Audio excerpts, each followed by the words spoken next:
Chapter 6. Now Jericho was tightly shut up because of the Israelites. No one went out, and no one came in. Then the Lord said to Joshua, See, I have delivered Jericho into your hands, along with its king and its fighting men. March around the city once with all the armed men. Do this for 6 days. Have 7 priests carry trumpets of ram's horns in front of the ark. On the 7th day, march around the city 7 times, with the priests blowing the trumpets. When you hear them sound a long blast on the trumpets, have all the people give a loud shout. Then the wall of the city will collapse, and the people will go up, every man straight in. So Joshua, son of Nun, called the priests and said to them, Take up the ark of the covenant of the Lord, and have 7 priests carry trumpets in front of it. And he ordered the people, Advance! March around the city with the armed guard going ahead of the ark of the Lord. When Joshua had spoken to the people, the 7 priests carrying the 7 trumpets before the Lord went forward, blowing their trumpets, and the ark of the Lord's covenant followed them. The armed guard marched ahead of the priests who blew the trumpets, and the rear guard followed the ark. All this time the trumpets were sounding, but Joshua had commanded the people, Do not give a war cry. Do not raise your voices. Do not say a word until the day I tell you to shout. Then shout. So he had the ark of the Lord carried around the city, circling it once.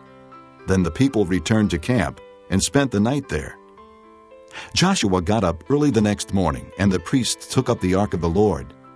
The 7 priests, carrying the 7 trumpets, went forward, marching before the ark of the Lord and blowing the trumpets. The armed men went ahead of them, and the rear guard followed the ark of the Lord, while the trumpets kept sounding. So on the 2nd day, they marched around the city once and returned to the camp. They did this for 6 days. On the 7th day, they got up at daybreak and marched around the city 7 times in the same manner, except that on that day they circled the city 7 times. The 7th time around, when the priests sounded the trumpet blast, Joshua commanded the people, Shout! For the Lord has given you the city.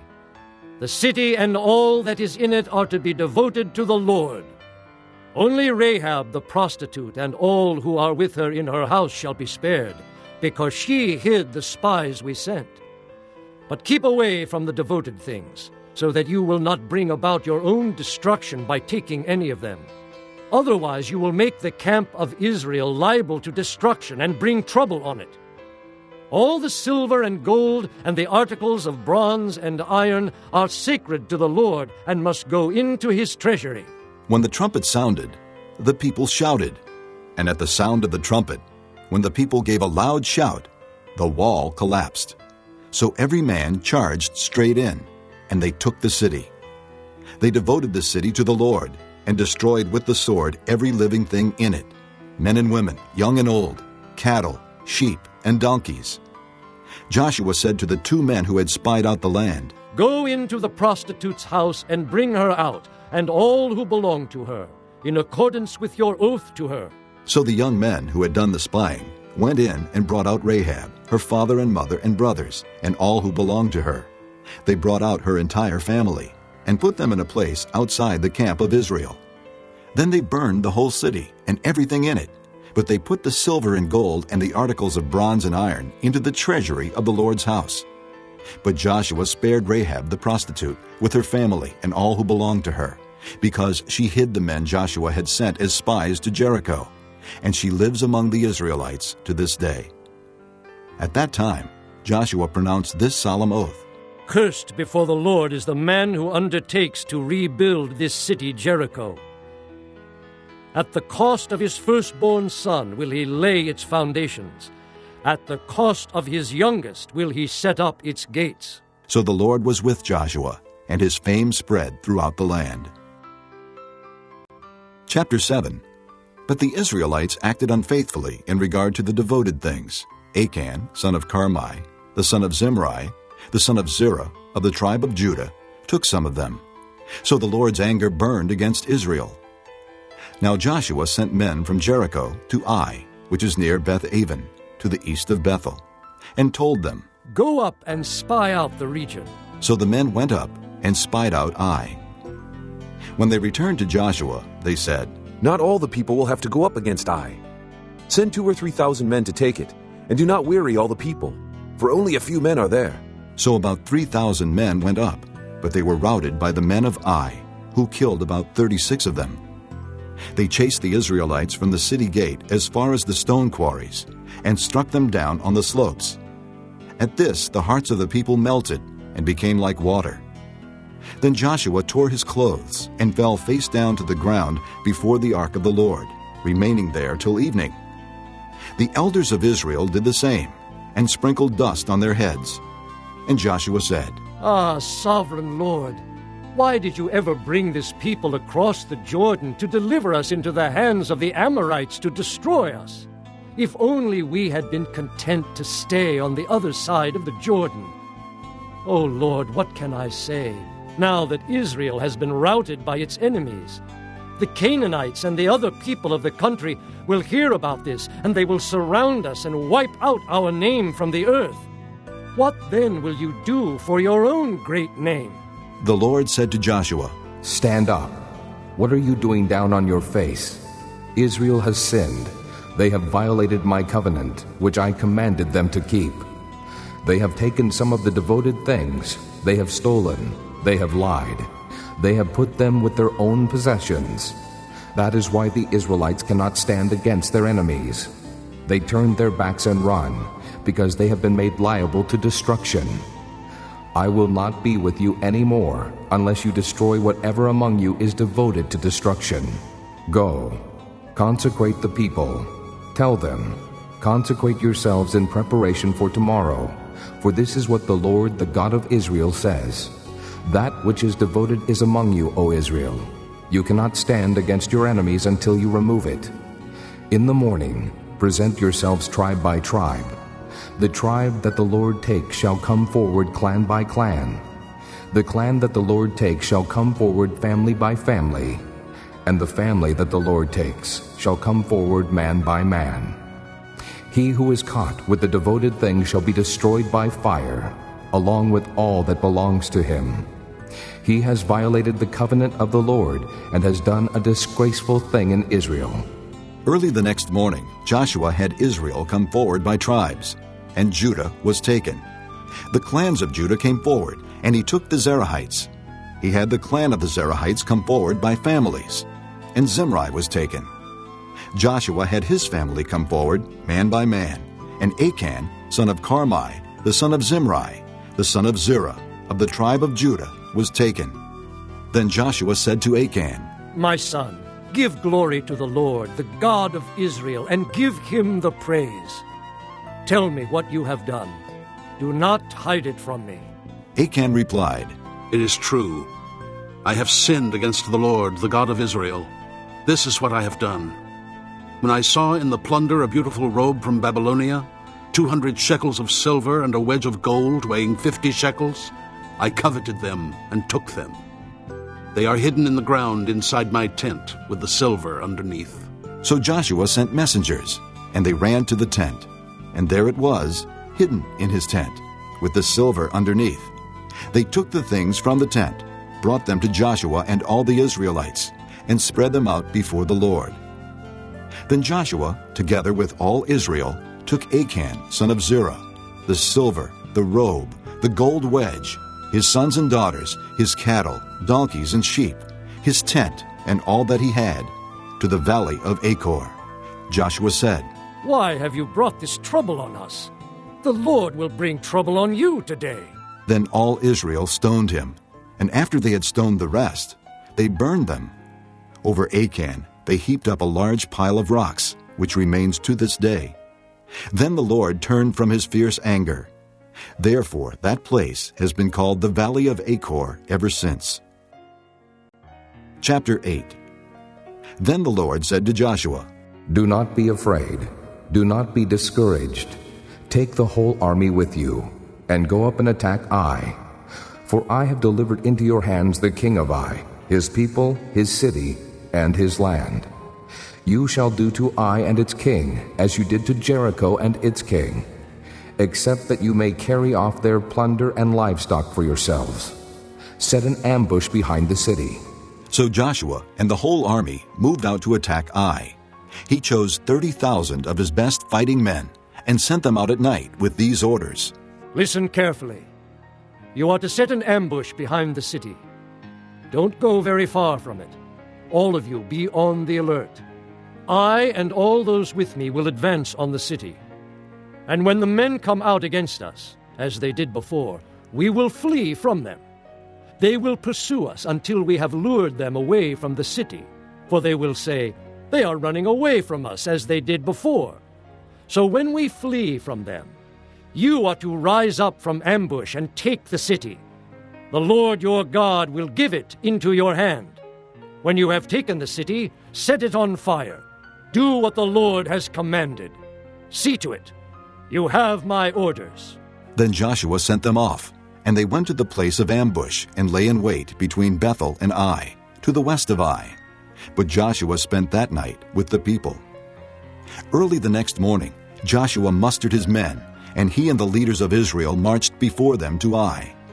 The entire force that was with him marched up and approached the city and arrived in front of it. They set up camp north of Ai, with the valley between them and the city. Joshua had taken about 5,000 men and sent them in ambush between Bethel and Ai, to the west of the city. They had the soldiers take up their positions, all those in the camp to the north of the city, and the ambush to the west of it. That night, Joshua went into the valley. When the king of Ai saw this, he and all the men of the city hurried out early in the morning to meet Israel in battle at a certain place overlooking the Arabah. But he did not know that an ambush had been set against him behind the city. Joshua and all Israel let themselves be driven back before them, and they fled toward the desert. All the men of Ai were called to pursue them, and they pursued Joshua and were lured away from the city. Not a man remained in Ai or Bethel who did not go after Israel. They left the city open and went in pursuit of Israel. Then the Lord said to Joshua, Hold out toward Ai the javelin that is in your hand, for into your hand I will deliver the city. So Joshua held out his javelin toward Ai. As soon as he did this, the men in the ambush rose quickly from their position and rushed forward. They entered the city and captured it, and quickly set it on fire. The men of Ai looked back and saw the smoke of the city rising against the sky, but they had no chance to escape in any direction, for the Israelites, who had been fleeing toward the desert, had turned back against their pursuers. For when Joshua and all Israel saw that the ambush had taken the city, and that smoke was going up from the city, they turned around and attacked the men of Ai. The men of the ambush also came out of the city against them, so that they were caught in the middle, with Israelites on both sides. Israel cut them down, leaving them neither survivors nor fugitives. But they took the king of Ai alive and brought him to Joshua. When Israel had finished killing all the men of Ai in the fields and in the desert where they had chased them, and when every one of them had been put to the sword, all the Israelites returned to Ai and killed those who were in it. 12,000 men and women fell that day, all the people of Ai. For Joshua did not draw back the hand that held out his javelin until he had destroyed all who lived in Ai.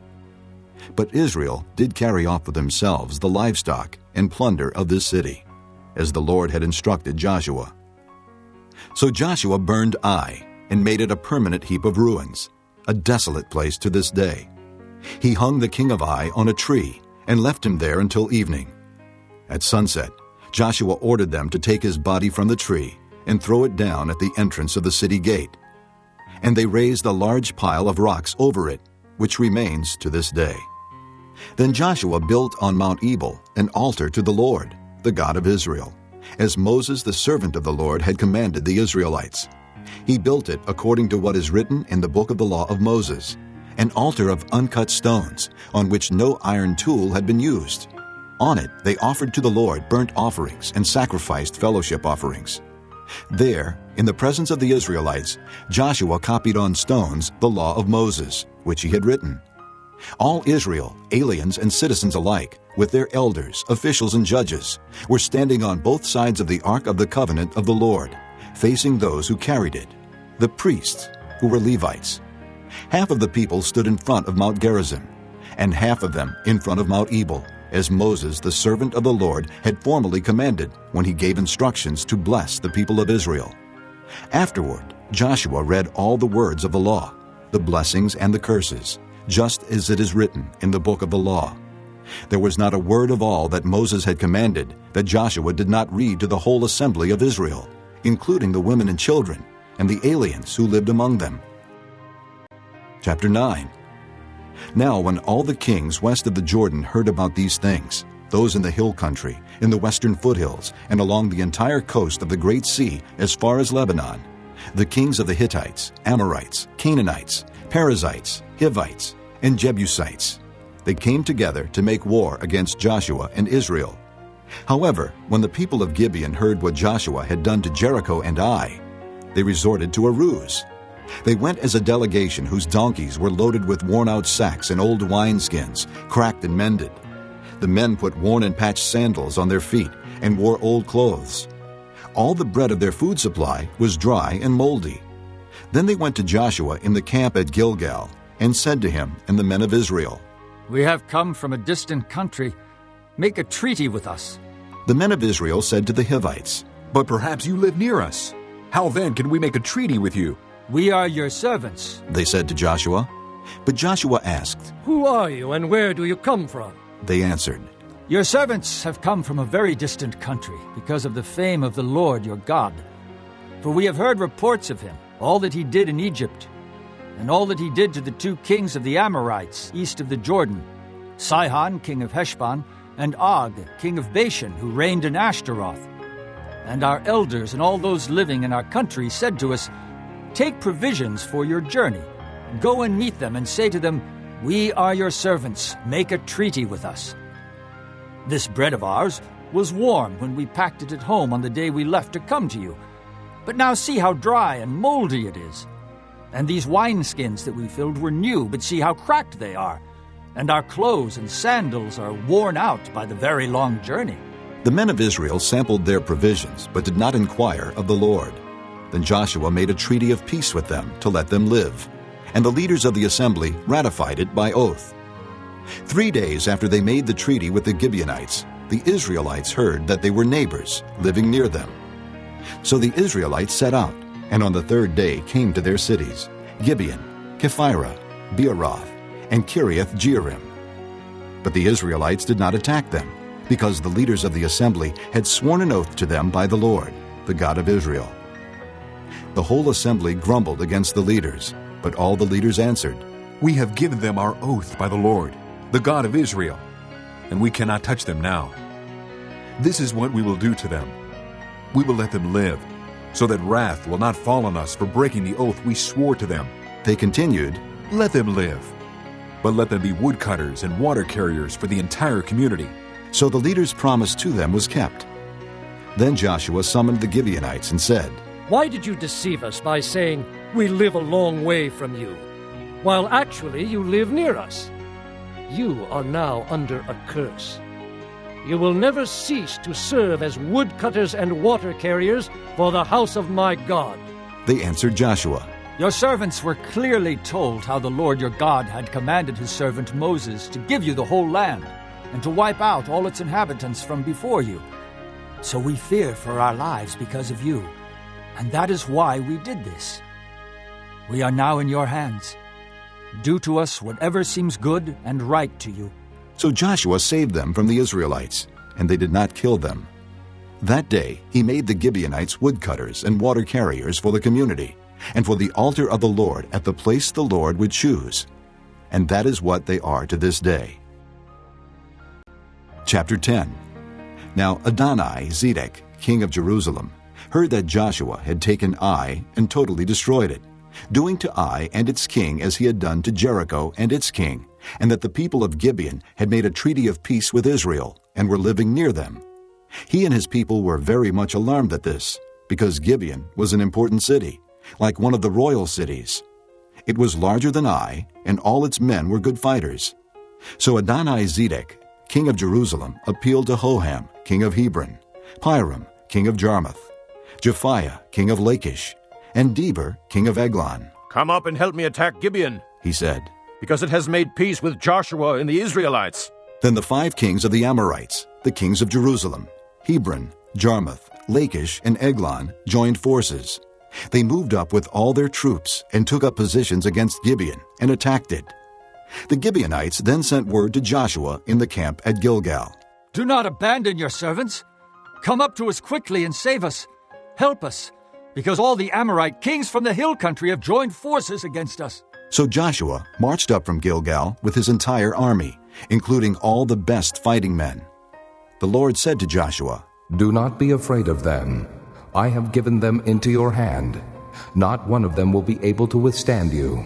After an all-night march from Gilgal, Joshua took them by surprise. The Lord threw them into confusion before Israel, who defeated them in a great victory at Gibeon. Israel pursued them along the road going up to Beth-horon, and cut them down all the way to Azekah and Makkedah.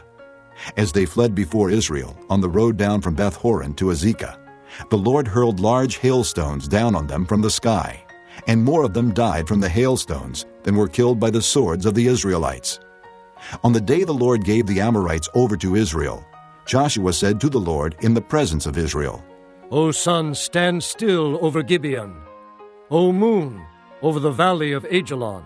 So the sun stood still, and the moon stopped, till the nation avenged itself on its enemies, as it is written in the book of Jasher. The sun stopped in the middle of the sky and delayed going down about a full day. There has never been a day like it before or since, a day when the Lord listened to a man. Surely the Lord was fighting for Israel. Then Joshua returned with all Israel to the camp at Gilgal. Now the 5 kings had fled and hidden in the cave at Makkedah. When Joshua was told that the 5 kings had been found hiding in the cave at Makkedah, he said, Roll large rocks up to the mouth of the cave, and post some men there to guard it. But don't stop. Pursue your enemies. Attack them from the rear, and don't let them reach their cities. For the Lord your God has given them into your hand. So Joshua and the Israelites destroyed them completely, almost to a man. But the few who were left reached their fortified cities. The whole army then returned safely to Joshua in the camp at Makkedah, and no one uttered a word against the Israelites. Joshua said, Open the mouth of the cave and bring those 5 kings out to me. So they brought the 5 kings out of the cave, the kings of Jerusalem, Hebron, Jarmuth, Lachish, and Eglon. When they had brought these kings to Joshua, he summoned all the men of Israel and said to the army commanders who had come with him, Come here, and put your feet on the necks of these kings. So they came forward and placed their feet on their necks. Joshua said to them, Do not be afraid. Do not be discouraged. Be strong and courageous. This is what the Lord will do to all the enemies you are going to fight.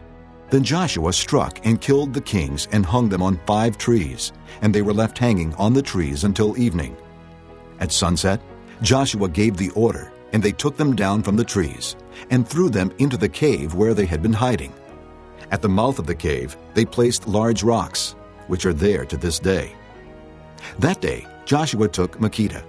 He put the city and its king to the sword and totally destroyed everyone in it. He left no survivors, and he did to the king of Makkedah as he had done to the king of Jericho. Then Joshua and all Israel with him moved on from Makkedah to Libnah and attacked it. The Lord also gave that city and its king into Israel's hand. The city and everyone in it Joshua put to the sword. He left no survivors there, and he did to its king as he had done to the king of Jericho.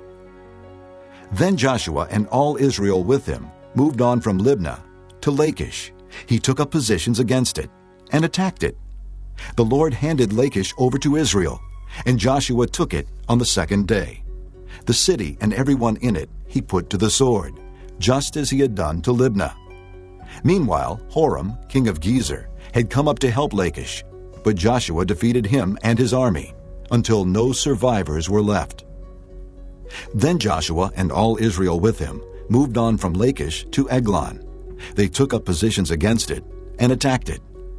They captured it that same day and put it to the sword and totally destroyed everyone in it, just as they had done to Lachish. Then Joshua and all Israel with him went up from Eglon to Hebron and attacked it. They took the city and put it to the sword, together with its king, its villages, and everyone in it. They left no survivors. Just as at Eglon, they totally destroyed it, and everyone in it. Then Joshua and all Israel with him turned around and attacked Debir. They took the city, its king, and its villages, and put them to the sword. Everyone in it they totally destroyed. They left no survivors. They did to Debir and its king as they had done to Libnah and its king, and to Hebron. So Joshua subdued the whole region, including the hill country, the Negev, the western foothills, and the mountain slopes, together with all their kings. He left no survivors. He totally destroyed all who breathed, just as the Lord, the God of Israel, had commanded. Joshua subdued them from Kadesh Barnea to Gaza, and from the whole region of Goshen to Gibeon. All these kings and their lands Joshua conquered in one campaign, because the Lord, the God of Israel, fought for Israel. Then Joshua returned with all Israel to the camp at Gilgal.